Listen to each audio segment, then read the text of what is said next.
Hello, leaders. So I have Rachel Ryder here with us today. She's one of my wonderful friends that are with the Hymns group. Our chapter is the Central North Florida Hymns. Before we get started, I just want to preface this with I made a big boo-boo about 2 nights ago. So about 2 nights ago, I learned a very important lesson about screen record on a FaceTime and learned that it does not save any of the audio. So, and when I watched that video afterward and I saw nothing but, I was like, no, this isn't real, right? This is a joke, right? And so I just sat there, and James, my husband was like, "What are you doing?" And I'm like, I don't, this is not real life. This is a joke. So after that, I texted Rachel and I said, "Oh my gosh, I lost a 30-minute interview that we did. It's completely down the drain. I'm so sorry." And I said, "Wow, can't we turn this into a leadership lesson?" And she goes, "Sure." What did you say? I was like, you can only get better from here. And you just got to shrug it off, throw it off, and be like, it's okay. It's a learning lesson. Yep. It'll be good. So this week we're talking about communication and leadership. And, you know, a few things that I just want to mention. Good communication. Good communicators, I should say, are also really good listeners. If you're communicating with everybody appropriately, you're going to find yourself becoming more trusted amongst your group or whomever you're around.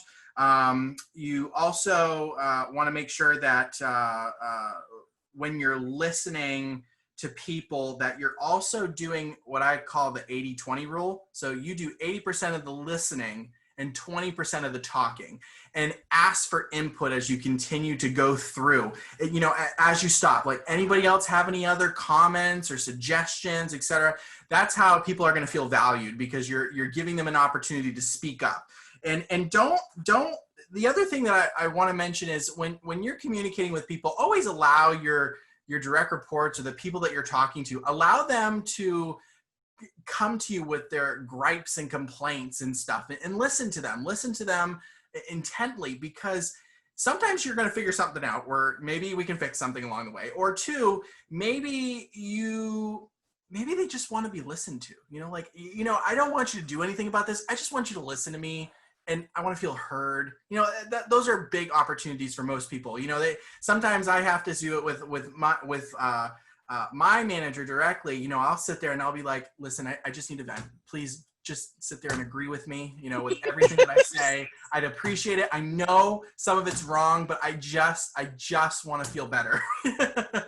and sometimes that's all people need to feel a little more assured. So anyway, so that's communicate. We're talking about communication today. So Rachel, yes, you are the regional vice president with Innovative Consulting Group. Tell us a little bit about your experience with leadership and why it's so important to you.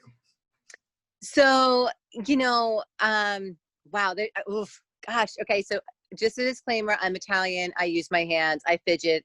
I will try my best to not be distracting with my hands when I'm speaking here. But we might go to 3 different conversations as we go through. Yeah, he's totally on point.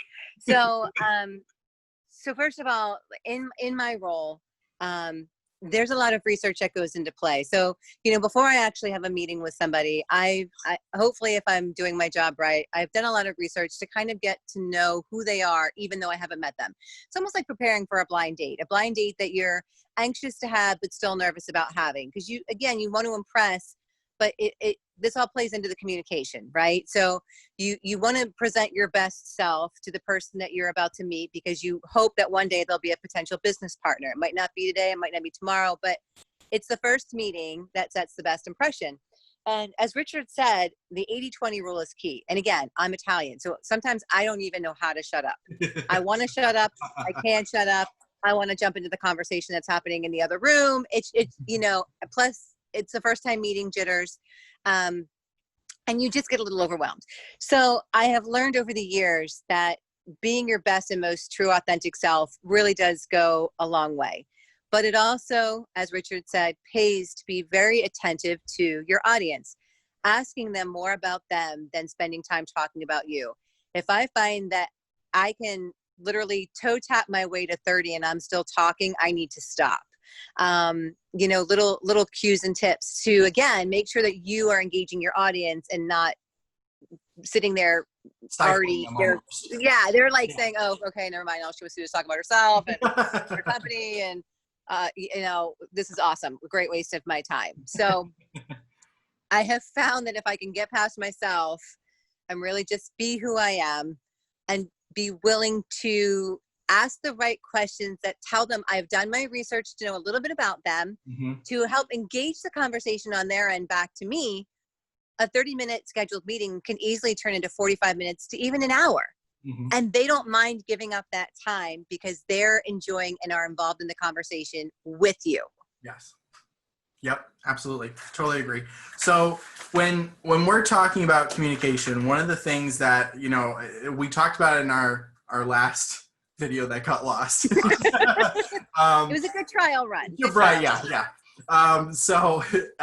What we talked about was active listening and how active listening can be super important throughout any conversation that you're having. And, you know, I think we have met all those people in the past where, you know, they'll sit there and they'll be like, oh yeah, I'm listening. But then they turn to the other way to start typing on an email or answering a text or looking down, answering a text. And they're saying, I'm listening. And then you say that one key word of, we're losing money or something of that nature. And they go, wait, hold on. What was that? Can you explain that again? Hold on. I missed that. I wasn't 30 seconds ago or 5 seconds ago. Right. Yes. And for me, I am definitely ADD, ADHD. So I am trying to break myself of this habit. Because I do it every now and then I have to be like, you know, I've got my phone and then I'm like, okay, my full attention is on you. I am focusing on you. I'm not looking at anything else. I have silenced my cell phone, so I'm just focusing my time on you. And I think that's super important because that, again, when we talked about it a little bit earlier, is that people want to feel heard, and if they don't feel heard, then they don't feel respected. Like your time, their time is invaluable to you, and that can be very frustrating when you're a team member that works with somebody who does that. So you know, I think it's really important that when we have these conversations with people that we got to put away all of the technology and everything else out of the way so that way we're not being distracted. You know, what tactics do you use to not be distracted when you're in conversations with people? So, you know, right now in today's day and age, you know, Richard, you work in a provider office. I work in the vendor space, and most of my work is done from home. So in my home office right now, in the COVID world, I have my 19-year-old college student, my 18-year-old senior in high school, my husband, our dogs, everybody is around. So there's a lot of outside distractions that might not necessarily be a part of my everyday work life, but now is a part of my everyday work life, home life. There's no separation. Yep. So I feel like more than ever, the 80-20 is very difficult to maintain, as well as not allowing myself to get distracted in trying to create downtime. And so let me take a step back and I'll explain what I mean by that. What I have to do now really in order to be a better communicator, especially as I stay on task with work projects, is really to evoke time slots, time slots where I literally put my phone on do not disturb and turn it over. When I have the Zoom calls with my colleagues, I minimize all my screen so that I make sure that the Zoom screen is actually on full screen so I can't see anything else. Yep. I actually turn the sound off on my email so that I can't hear something coming in, because I find that because I'm trying to multitask in a whole different way with the family and the work and all the little distractions knocking on my office door, the dog's barking at my feet to go out to the bathroom while I'm trying to prep for a meeting. Distraction is happening more now than ever, and it absolutely affects how I then communicate, because I'm less prepared to fully engage in whatever the task is that needs me to be fully engaged. Mm-hmm. And it doesn't matter if I'm talking to a coworker or I'm talking to a provider, a friend, a family member. I find that my attention's been a little bit harder to harness with a lot of the things I've had to adjust to during our new reality, our new normal than before. Mhm. So to Richard, back to your question, I've had to be actually extra mindful. And I will tell you that there are just days I'm just going to fail. My 19-year-old or my 18-year-old and I got into it tonight for the simple reason that he said, you have been so busy. I'm talking to you. He goes, and you're not even responding that you've heard what I've said. He's not saying you didn't understand or didn't comprehend. I didn't even respond when he was talking to me. And he was highly, and rightfully so, upset. Mm-hmm. And I thought to myself, classic example of where there was a massive communication breakdown that I was just two in my head with everything else I had to do, because today is just one of those days that like yours started super early and it's going to end super late. Yep. So And I'll you know, stop there. one of the tactics that I've used in my office setting is, you know, Outlook is a very powerful tool. However, Yes. it's the death of you with its little pop-up notifications for every email that comes through. Yes. Drives me nuts, because I'm working on something and I go, ooh, an email from a VP. Hold on, let me open that real quick. And then I'm like, oh, I could have waited on that. And then ADD mind, oh my God, what was I just working on? Oh, I remember now, and go back to what I'm doing. Yeah. You know, it's so terrible. Yeah, and what I try to do, I don't. Maybe I'll post this somewhere on my blog. There's some instructions. It's called "How to Be an Email Ninja," and it is very intriguing because one of the things that it teaches is, do not stay glued to your inbox. Do not keep it up on one screen to watch emails roll through. Make sure you turn off those notifications, because those are the things that are going to kill your productivity time, really. And you turn off all those notifications, and all of a sudden you're able to focus. Like it's crazy. And then you check your email every 2 hours. Every 2 hours I'll get in, I'll respond to a few emails. And then once I've got caught up, I go back to what I'm working on or something of that nature, you know? Yes. It's a real, so I'll post that on my blog, and so that way people can see that. It's a fun way to kind of think about how to be better at managing your email. Again, and the truth of the matter is like, it's exactly, they're so basic, but sometimes it's just a reset, right? Like it's things that we might've practiced when we were in the office all the time, especially when we had more focused, like we knew we had to get such and such done by a certain time. But I feel like even now more than ever, there's, in some respect, you're still kind of a slave to the schedule, like a slave to the time clock in terms of coworkers, everybody's signing in at 8 a.m. And traditionally, you know, if you're an hourly, you're out by 5. If you're salaried, you're a slave. But the mindfulness of and again, the communication effort to really be mindful of the chunks of time that you are committing to something. And again, I think maybe even more. So now I go through periods where I'm super productive, and then days where I feel like I'm just spinning my wheels. And so to have those practical tips, it's just that, again, it seems silly, but it keeps you more on track. And then it ultimately makes your communication that much more effective, because you are giving it more of that 80-20. Like I'm going to keep using that, but more of that 80-20 focus time. Yep, it's true. It's definitely true. So I have 2 quotes that I want to read off real quick, and just let me know what you think of them. Right off the bat. So the first one is from Simon Sinek, and he states that great leaders communicate and great communicators lead. What is your first thought off of that? Wait. Say that again. I have to process that. So great leaders communicate and great communicators lead. Oh, I like both of those even separately. To throw them together is almost like, it almost makes your mind go, wait, huh? Right. And that's the way it should be, right? If you're able to do both, they kind of would go hand in hand. It almost is like, if you think about it like a circle, it's like a never-ending circle. Yeah. It is. You're communicating, you're leading. Yeah. So there's that one. Second one, the difference between mere management and leadership is communication. This one is by Winston Churchill. And that's the difference between mere management and leadership is communication. It is. And I on a more like, if like, I feel like that actually makes sense for just anybody, right? It doesn't Yeah. matter if you consider yourself in leadership or not. That could apply to any person in any situation on a day-to-day level, whether it's for your personal life or your business life. Yep.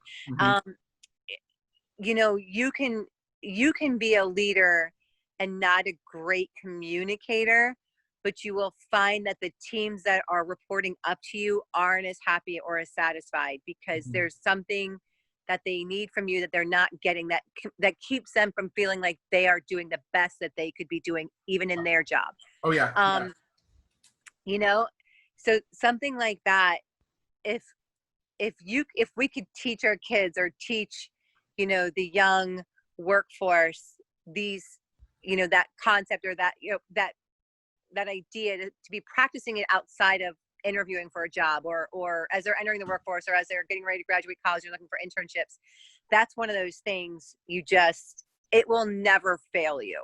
Yep. And ultimately, communication is a core leadership function. I mean, if you're not a good communicator, you're most likely not going to be great at leading people. Effective communication and effective leadership are closely intertwined constantly. Absolutely. Yeah. Another thing that came up, we were talking, I was talking with somebody earlier today about leadership and communication, and they told me, they find it more effective to illustrate through stories. Like, for example, I tell you a story about my personal life and connect it to whatever message I'm trying to put across to you. Creating trust and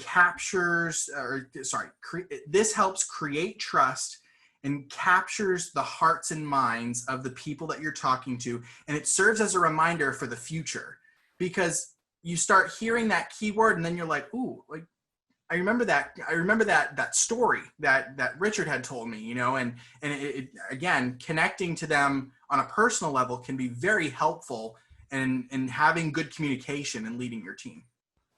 Yes, I would agree with that. And that takes a leader willing to get to know his team. Yep. Because the only way a leader is really going to reach each team member is for each team member to feel like they have something that connects them to their leader. Maybe it's that their leadership understands their work style. Maybe it's that they share that try to kind of keep a hands-off approach to sharing too much of their personal side. Maybe it's understanding the professional successes, or acknowledging the professional successes that will make their employees feel valued, because it's something it's like, Absolutely. I don't know if you ever read the book, or anyone ever mentioned the book to you about like the five love languages. It's one of Oh, these books that, great book. Great book. so my husband and I had to read that book as we were going through premarital counseling. It was like one of our officiating pastor's requirements. And there were a couple other ones, but we actually have used that book corporately, as, you know, finding, because I work for, as Richard mentioned, I work for Innovative Consulting Group, and we're a privately owned company. So most of us have been together for 7 or 8 years. And, you know, with smaller companies, like we're about 50 core in the immediate company, many of us have been together for a very long time. And so it's one of those things where you need to be an effective communicator, you really have to know who you're working with. And sometimes when you've worked together a really, really long time, you lose effective communication because you are so familiar with each other. So it's almost like regrounding yourself in some of those concepts to Yeah. really say, Right. what's Yeah. what's Tracy, my recruiter's love language? Like, what can I do to really lift her up today? Yeah. Or Penny, my VP of consulting service, whatever it is. And sometimes that's just the reignition of remembering that we are friends and colleagues that really care about each other as part of Yes. our communication. Now, Yeah. it's not just that, you know, obviously isn't the same for a lot of larger corporate companies, but the philosophy and the concept behind the five live languages book is really cool. It really is, and it's key Yeah. for communication. Yeah. And I apologize ahead of time because my gremlins are outside my office. Just, oh my God. I've got two, I have a lab, oh gosh, what is the other dog mix? It's too late to remember. Anyways, she's fantastic. I've had her for 9 years now. And then I've got two Chiweenies, and Cheweenies.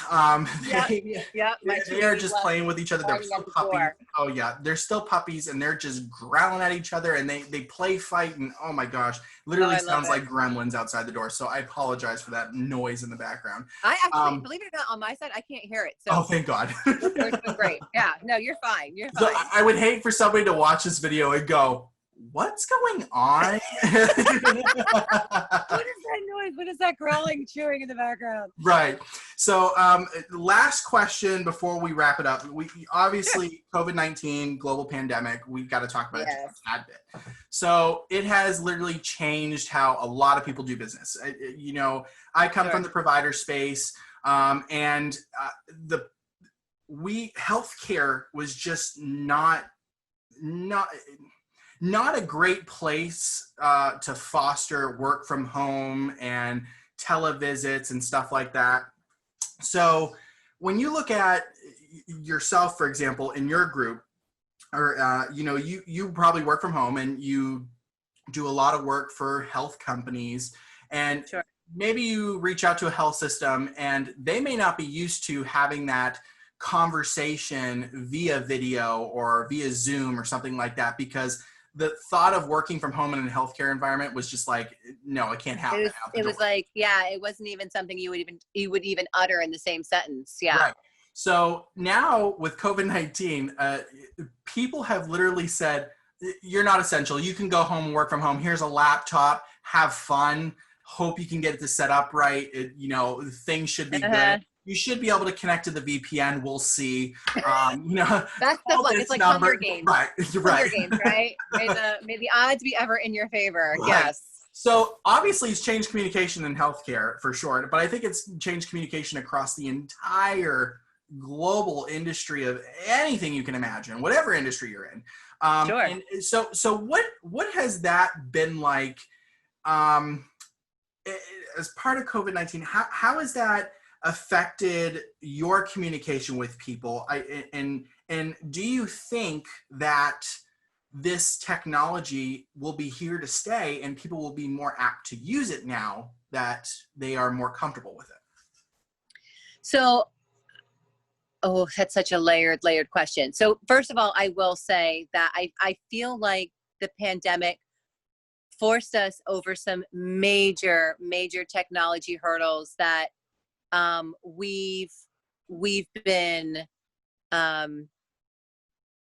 needed desperately to get over. I'm referencing, and I'll be more specific with that, and reference telehealth and you know, and telemedicine. I think for years we've been talking about, you know, how do we get it out to the market, and not just the rural market, but the everyday market. And there was such a resistance to change in that one specific area but overnight it became the thing. Right. And I feel like for the most part, none of my clients were unprepared to do it. They just were fighting internal battles as to why they needed to do it. Mm-hmm. So like, let's just say the providers saw a good reason for it, but then bureaucratically, maybe hospital executives were like, well, we have too many other things going on. This is going to take too much time and attention, and we're doing just fine. Until COVID went up. Exactly, until forced. And then it's like, oh, are we ready? Are we prepared? And fortunately for most hospitals, their IT departments were ready. Yes. You know, it was just about, again, to your point, getting everybody in the outpatient world, let's just say like the ambulatory care, your primary cares, your physical therapy office, ready for something like that. And a little bit of training. So I will tell you that I feel like it is here to stay. I feel like the technology out there will only get better. I think that it's opened up a market for a lot of ingenuity, as well as, you know, these communications companies. You know, for example, like I'll use the big one, Zoom. Like, how many people had never even heard of Zoom? And now Zoom is all anybody can talk about. Like, my family and I have been doing Zoom calls since the third week of March, from all over the all over the country, excuse me. And I didn't even know of Zoom in my industry until this, and now everybody's using Zoom. So, especially the backgrounds. The backgrounds are my favorite thing in the entire world. You know, okay, I'll be the first to admit I'm still horrible with backgrounds. Oh my gosh, I just real quick, just want to show you. that I am live broadcasting from my New York City condo. Yeah, haha. Not I there love it. yet. I love it. I love it. So I do think it's here to stay. And I do think it kind of forced us to cross some hurdles that desperately needed to cross. I find that my communication with my clients it's a lot more tempered. So I'm a VP of sales, and my industry absolutely, because I work with hospitals, took a massive hit. Money that was allocated for budgets in the IT department, let's just say, got moved to essential services. Mm-hmm. So the money that would have that would have funded the projects that I was working on was no longer there, and rightly so.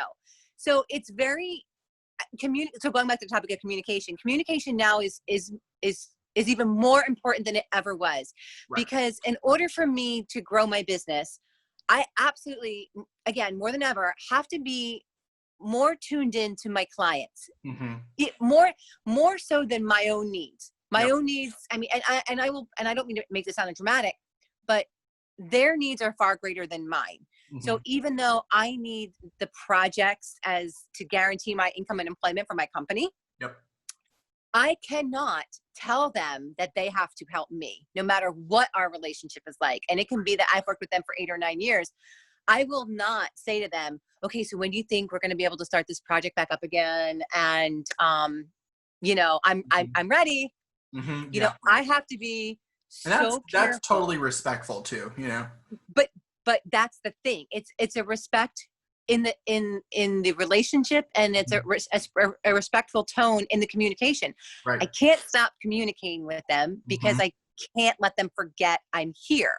Right. Along with every other company that offers a service. Yeah. But the communication type and style really has to be more meaningful and mindful than ever. Mm-hmm. And sincerity, again, when we talk about communications and email, you lose a lot of the emotion behind the email. So you have to be very careful in your wording and phrasing. Mm-hmm. I feel like Zoom has allowed us to actually retain that connectedness. Yes. Because we see each other. We might look a hot mess. Like I'm sitting outside in my house in South Florida, and I am like glistening and not from a sheer glow. It's sweat. And you saw I caved to put my hair up because I'm like wilting.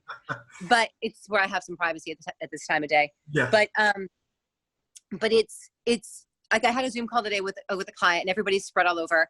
And it was just so good to see everybody's faces. And we're all like, oh my gosh, don't look at us, our hair, whatever. But it was a chance to see each other and connect. And it was an encouragement to all of us. Yes. So I expect the communication to stay, the type of communication. I expect it to get better. I do think there's going to be a certain degree of organizations that would like to see it go away, but I also think that goes back to the age level of the user that has to use the tool. True. But ultimately, really, even with this style, with video, I mean, people can move away from brick and mortar, at least in some aspects. You know, maybe you don't have to rent an office building in downtown Tampa or wherever you are to house these workers that are doing probably more productive from home than they are in the office.